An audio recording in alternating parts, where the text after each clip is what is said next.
Hey y'all, Steve Kolock here. I'm a senior front-end engineer with most of my experience in building home pages, complex UIs, anything with graphs and charts, and then also a lot of experience in React. What I'm actually talking about though is one of my side projects, which is built in Svelte, and I'm hoping to make profitable by the end of 2020, even if that profit is like $1.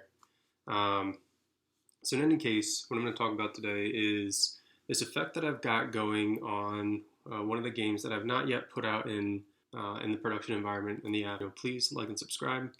So let's go ahead and take a look at the game. It's called Fast Lives, working title. I'm probably just going to keep that though. And the summary is throw text and cards down to speed write a story. But let's walk through what that actually looks like, because that helps explain what we're doing with this animation here. So we're creating the game. We hit start. And we start with the beginning text and some end text here as well.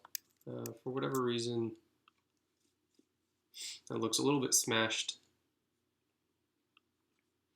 We'll ignore that for now. So we've got our beginning text and then our end text. Our directions are to add text in the blank and play a card from your hand below. This is the blank. And that's what happens when you play a card. So this is the animation that we're talking about. And what you'll notice is there are a few things going on here. For one, there's of course the hover effect where you can more easily see what's on each individual card. And then there's also the effect that occurs when you click a card. So the card that you click leaves its space and goes up to what I'm going to call the board. And then if you click another card, not only does the card you click go up, but the one that was previously up there comes back down, and there's that animation. And they go to their respective slots based on their position in that array. Now this array doesn't actually change, it's filtered, so that position stays the same. So if it was in position 0 of the array, which actually this one was, then it goes back there. If it was in the middle, so position 2, then if you swap it out, it goes back there. If it was on the end, position 4, it goes back there. So that's the main issue, or that's the main part of the animation. And then of course there's that other part that we notice where these cards close up and they do not leave a gap. So there are a couple different options. We could definitely just keep that the way it is. And I'm actually pretty partial to this animation effect right here. We could also leave the gap, so I'll explore what that looks like. And we don't necessarily need to keep the card.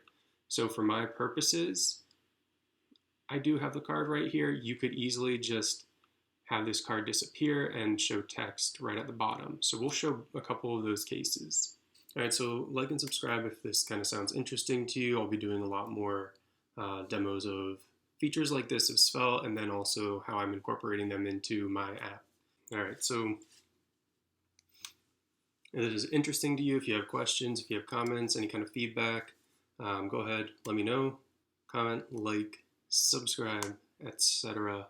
All right, so the way the game works, we have our randomly selected starting text, our randomly selected ending text, and then basically you alternate between players filling in the rest of the story in between those two things. So this part would be the first thing I'm adding, so little do I know how that meeting would direct my fate when I first sat down and grabbed a donut. And here, the second part of what I have to do, as you can see with this checklist, is I have to select a card and then I can complete my turn. So the animation we're talking about, or the transition that we're talking about, is actually this part with selecting the card. And it's a crossfade that we pull in from Svelte, and essentially is just pulling in the Svelte doc example and making a few tiny tweaks in how we use it. So if I select a card here, then that transition of the card moving up to the board is part of what I'm talking about. The other part is all these cards then shifting over. And likewise, if I put the card back, that transition where these shift over as this card is coming back. Now if I pick a card on the other side, it comes up from that side, and then as you can see, when I pick a card from one location, and then swap it out for a different card, the card goes back to its current or to its previous location. Likewise, if I pick something in the middle, the cards just shift over to make room or to close the gap, depending upon what's going on. So that's what we're talking about here, and we can go over to the Svelte docs and understand a little bit more about what we have working for us and how and why it works. Because Svelte has an excellent tutorial. They also have all of their examples set up, and both of those are in parallel. So the examples you show in the tutorial, you can just go straight to the examples directory and kind of skip through all the tutorial text, and it kind of walks you through what to do and has code for you to do things, like make the changes they put in the text. But if you go to the examples instead of the tutorial, then it's just the completed code, and you can see exactly what's being rendered and the code behind it. So for this one, we're looking at the examples for animate, which is right down here. You can also look at related implementations in all of this transitions section. So we're pulling in Crossfade from the Svelte transition package, which when you install Svelte, you get that automatically. We're also pulling in Flip.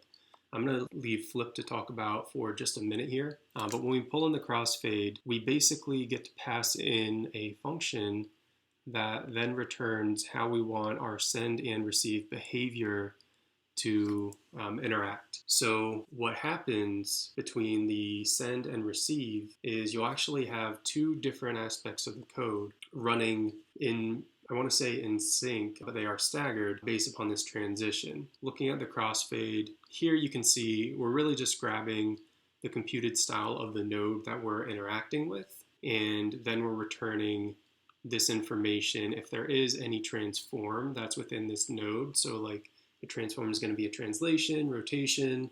It could also be like a scaling up or down. Then we're going to use that transform. Otherwise, we're going to pass in these options here. And the T is going to be based upon the actual percentage of the transition we've accomplished. Let's go ahead and look at where this is used. So we have our label for in. So on the event of in, we're going to perform the receive, and we're going to base that off of the key of the to-do ID. So that just means when we're iterating through all these to-dos, we know how to relate one to the actual data that's being used to create it. And then we also have an out.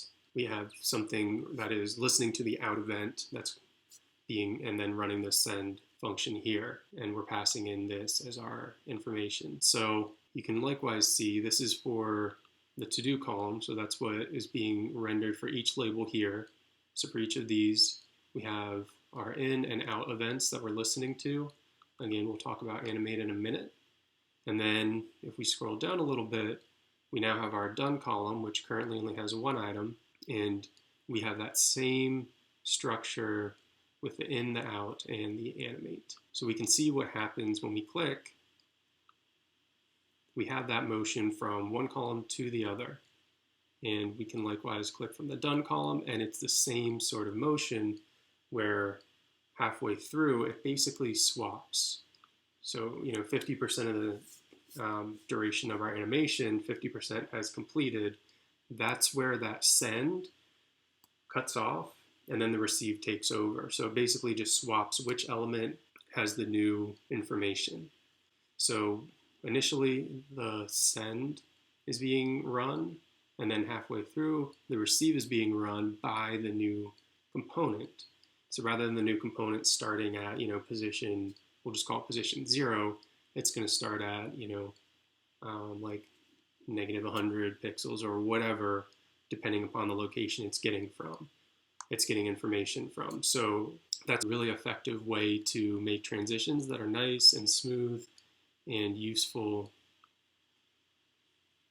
for creating a cool experience for your users. All right, so now let's talk about what Flip is doing. Because as you recall, in our demo, we have this shifting of items from side to side. In the example used in the labels, you have items shifting down or shifting up or shifting to the middle, depending upon where they should be within this render. All of these are really working together. It's not just the one animation of one item moving to a new location. it's also all of these items changing their location whenever this in or out is being, event is being called. And the way we do that is with flip. No matter what, they would change location, but it wouldn't necessarily be as smooth. And we can see that if we just remove flip. So if we remove flip from both label, the column on the left and the column on the right, and now we click this, we see that it jerks. It waits until the animation completes, and then things shift. So you see it's not as smooth, and if you desire that effect, that's fine. But you can see that it's quite a different effect than when we put our animate back in. And then likewise, because it's an in animation, it doesn't need to just work with that receive. So if we add some new item to the to-do list, so let's just check off all of these. Actually, let's leave one. We need to buy more socks. Then it has the in transition, and we still get that receive playing through. So then let's look at what we're doing in the code. Again, this should look really familiar because I really did make maybe the tiniest changes to what was going on in that example. I changed the duration. I believe that's it. I'm just using it on, again, very similar layout and structure to what you can see in example. I have two lists. One is actually just going to have one selected item. And so I could change this to something different than each. It's just as intuitive here because I'm going to have one card. But let's say I want to have multiple cards that you can select, so 2 or 3 cards, this will still run. So just leave me open for that in the future. And then in this case, I have the unselected cards, which because I use this in a couple places, I went ahead and just pulled out a function here. So you can see that style that we're pulling out on the node, I've actually defined on the individual cards, and that's because using the number of cards I have, I'm basing my layout upon that. So when I have 4 cards, I want them all to coalesce to the middle. When I have 5, I want them all to coalesce to the middle. And so each card, I'm using the index to indicate how exactly we're going to move them. Because I have them actually positioned absolutely within the relative unordered list container. So that means that if I weren't translating them, then they would all just be stacked on top of one another. So instead, I'm using translate x, and then I'm using this function. So I'm grabbing the length of the unselected cards, which is going to be either 4 or 5 in this case, and I'm dividing it by 2, and that's going to get me the middle of basically that row, and then I'm using the index, so that's going to give me the center point, and then I'm using the index plus 1 since we're on a 0 index with the array, and that is going to give me the location of the card. So basically it's just a little function that I've written that's going to ensure each card is aligned in a row. And then that also allows for us to have that shift where everything comes together in the center as opposed to staying on the left side or the right side. So I want to take that transform and use it in my crossfade. So that's why I want to make sure I have a translate in here. Additionally, because again, I'm using the actual index in my JavaScript and I'm using just regular CSS, I can't just put that on each individual LI. I don't have like JSS or some other capability where I can pass in and use a function to render. And then for my selected cards, so selected cards being the card that's right up here, and which in this particular instance I can only have one of, that's just getting rendered with a very basic transform. The translate x is just -5 RAM, and that's just to center it a little bit. And then I've given it a rotate, which is static. And, it's just 1 minus cards length divided by 2 times 2.5 degrees. Now if I had multiple cards, then I would have 2 different indices, and they'd each have a different kind of rotation to them. So it looks something like that. So in any case, that's what we have going on. Now, we do use that animate flip, like I said, and that's so that when the cards come together, it's pretty smooth. Sorry, there's a little jank on my machine right now. So when the cards come together or when they move, it's a much smoother animation. But let's try something different. So initially, I didn't have any of this animate flip. So rather than have two different lists that I'm rendering, I just iterated through one list, and let's do it this way.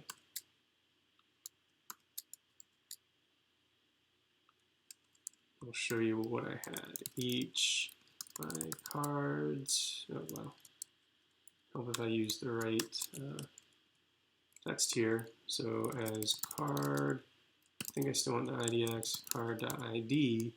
Now in this case, I actually have the rotation a little bit, because I'm using the index and I'm going to keep all of these together, I will get a different rotation in this selected card depending upon which card is selected. So I also want to have an if statement here. So if card.selected, and then else, and then go ahead and close my if. So you have to ignore what's commented out, but basically we're just iterating through all of the cards, whether they're selected or not. It's selected, then I want to render the card this way. Otherwise, I want to render it in the unselected manner. And that means that if my array has 5 different cards, which it does, and I select one, no longer will I have the array close in. So let's see what that looks like. All right, so we've rebuilt, and let's go ahead and start our new game.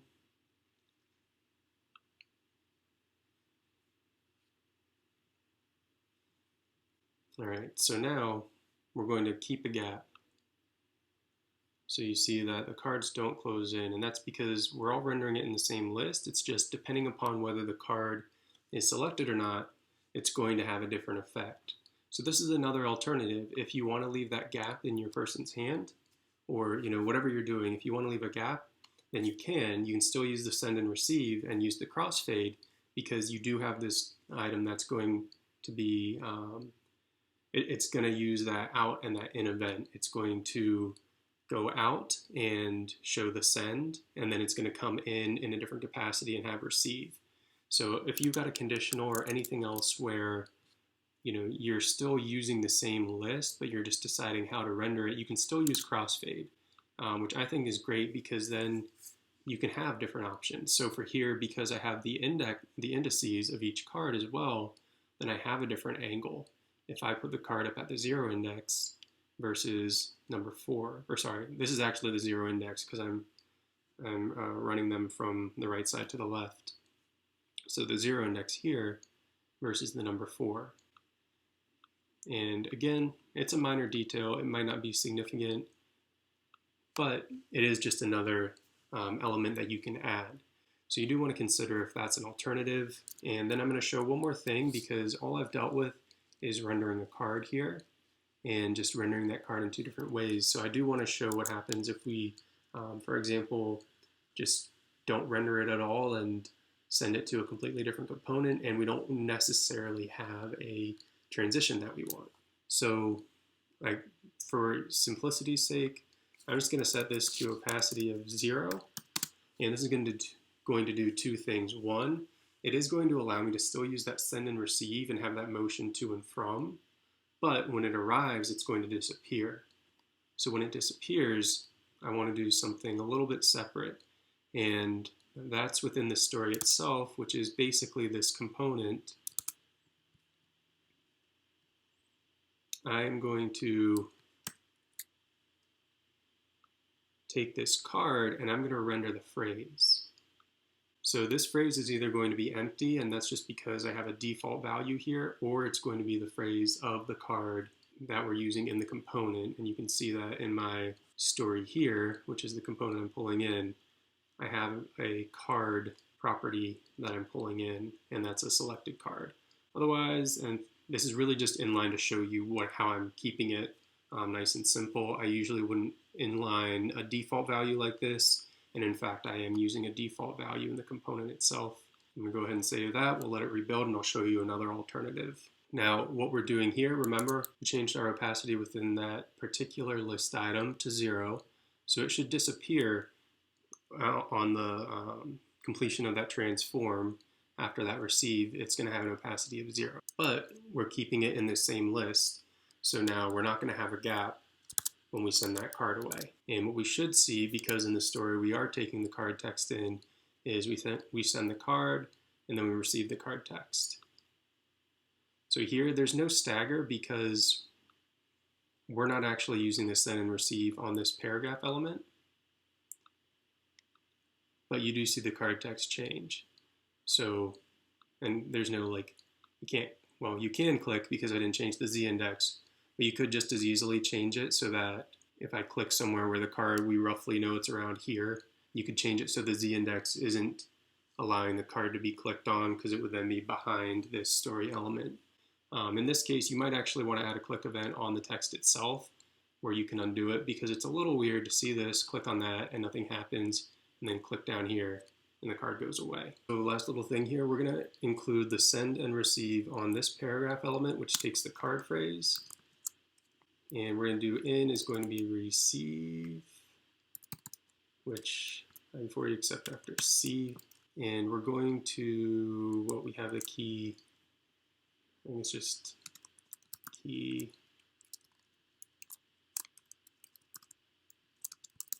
card ID, send, send key card ID, and hopefully Prettier would catch that, but oh well. Did not mean to have that many brackets. All right, so let's make sure we're actually bringing this in. So we need to allow the send and receive properties to be passed in. So we're just gonna not set, send. So export let send, export let receive. Pretty sure we're using that. All right, well obviously I misspelled it down. Oh, I did misspell it down here. That's why I looked so funny. I swear I am good at spelling, just apparently not on camera. All right, so we still need, we are already passing them in, I've forgotten. So I had this previously done and actually went to this card display, but I'm gonna show you what it looks like.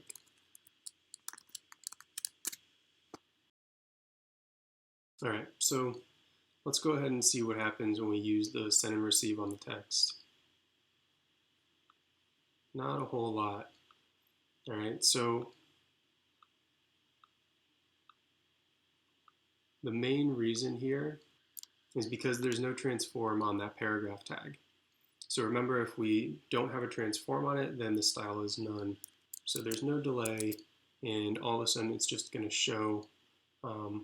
What we probably want to do is put something in here where we're actually only rendering this if we have a card with an ID, because right now as it stands, we're not necessarily doing that same kind of re-render.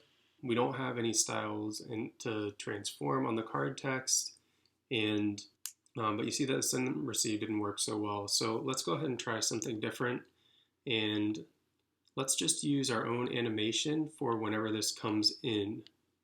So this is really just going to show on that initial render, but we have the card text, class name, and animation. I think this is half of the fade. So I would just, maybe I would have it that whole, or sorry, the crossfade. So I think this is half of the crossfade at 200. So I might just have it as the entire duration of the crossfade, and that's going to allow for that full send. So I'm going to use a 400 millisecond delay.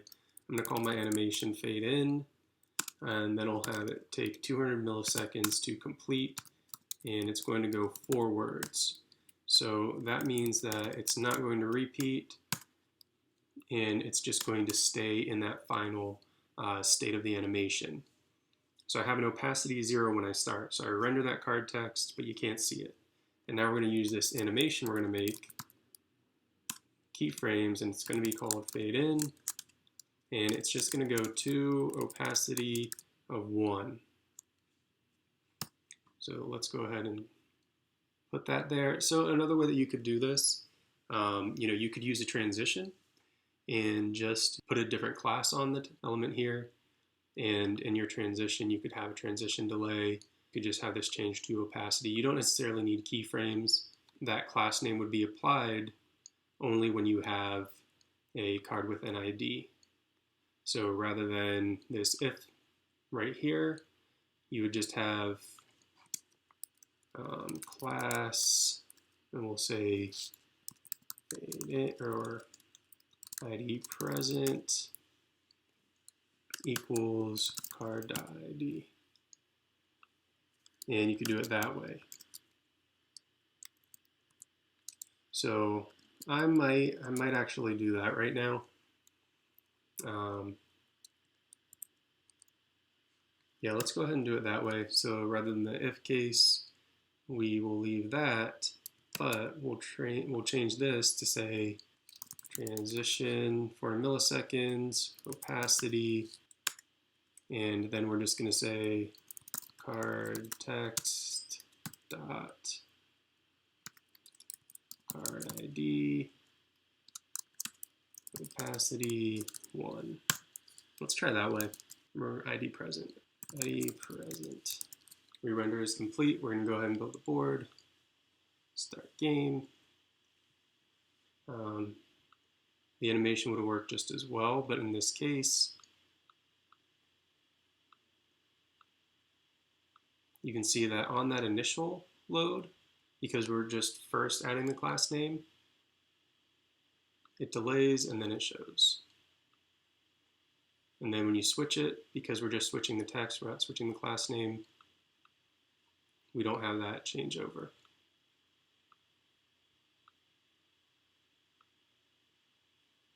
So you could easily do it that way. I might play around with the transition speed if that's what I'm going to do. I actually do like having the card rendered. I think that's a better visual, and I think because it then lets you click on the card and you know where you're clicking as opposed to just clicking on the text, it's a little better experience. So that's what I'm going to do. In any case, let me know any thoughts, and thank you. That's all for now.